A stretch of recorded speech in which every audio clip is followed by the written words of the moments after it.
Maio flugo sunnan, mörkved gegegnum,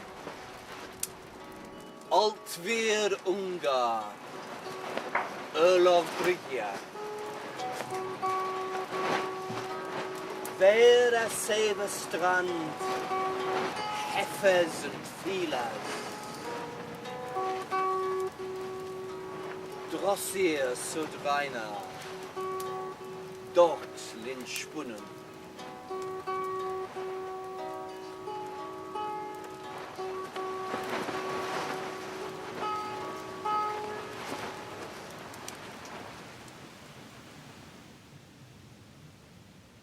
For many years before this project began, I would come to this site, Wayland Smithy, and sit here and imagine what it would have been like 6,000 years ago when it was first built, when the island of Britain was covered in forest, and this would have been one of the most important monuments and most important places in the area.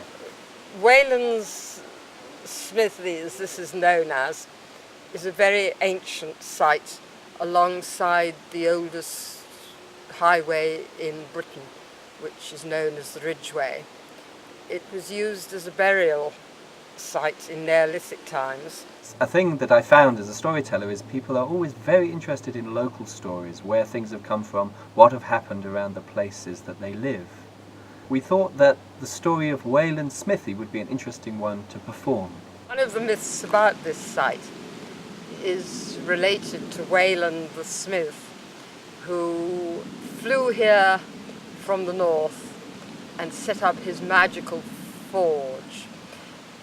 He was reputed to live in a cave, which we think must have been the stone burial chamber, but his forge was underground and nobody ever saw him or any smoke.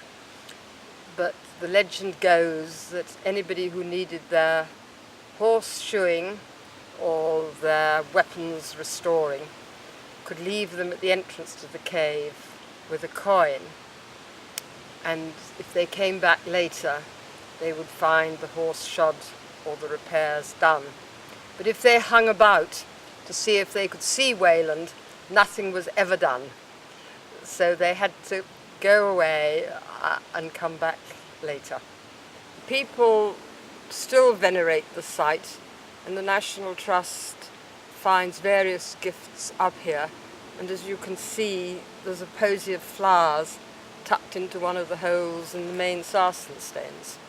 I was intrigued by this site, which for many people has a kind of magic.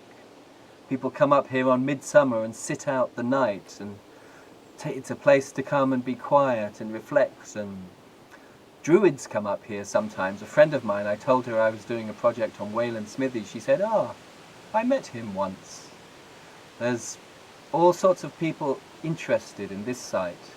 The other legend from the same sort of era is that Wayland, who was known to have rather a short temper, got in a bad temper one day because he had run out of nails, and he instructed his chief elf, called Flibbertigibbet, to go down to the Vale and get some nails from other smiths who worked down in the Vale.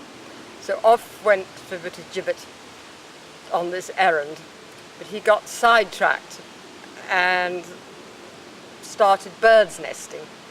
So after he'd been gone a few hours, Wayland was really cross about this and picked up a round stone and threw it in the direction that Flibbertigibbet had gone.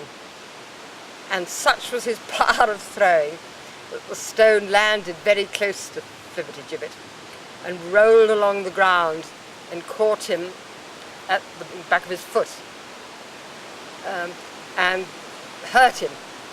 So Flibbertigibbet started snivelling, and there was meant to be a dent in the stone.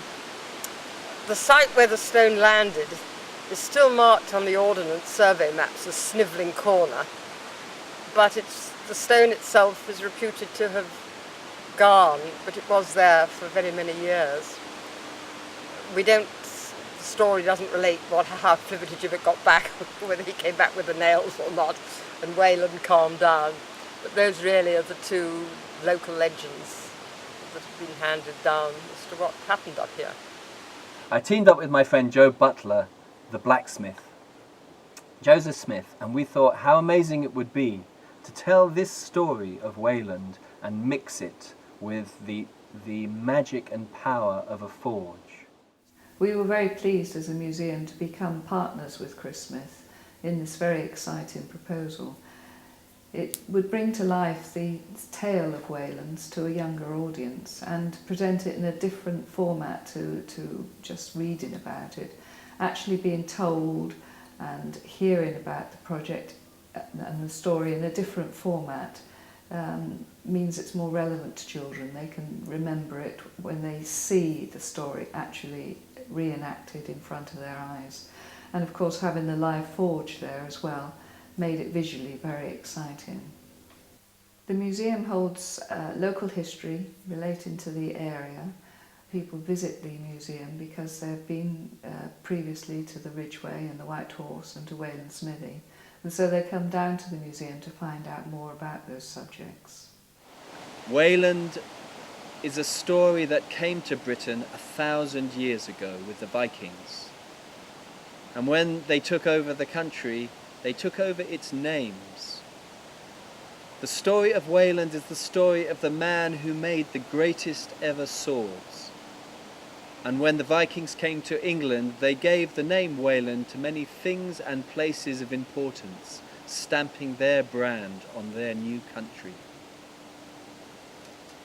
The poem of Wayland came with them too, in the language that they used for their literature, which was in those days ancient Icelandic. We paid a visit to Professor O'Donoghue at Oxford University, and she told us that when she introduces this story to her undergraduate students, she tells them that this is the Silence of the Lambs of medieval literature. It's a story of trouble and of horror, but also of love. Like all great epic stories, it confronts questions about how we deal with love and how we deal with death. And the character of Wayland, fatally flawed, in the story that we tell, he finally finds his way out of a pit of trouble that is created from his own making. We bring you an elemental performance. We have fire, we have voice, and now we have wind. The tale that we will tell you is an experimental piece where we mix the art of the blacksmith, Joe Butler, a very fine blacksmith, with the art of the storyteller, and we're going to try and tell you a story by mixing the two things together. Fire and metal has its own magic, voice and music has its own magic, and tonight, in an unusual kind of show, we're going to try and put them together and see if it can work as a story.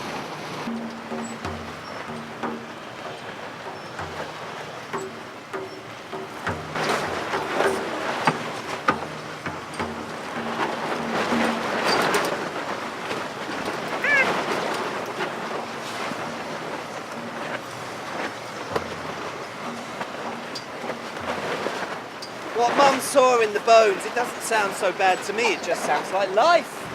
Let's sing it as we go. Maybe it'll bring us luck. And so as they travel down through the mountain, they sing their mother's prophecy and they laugh.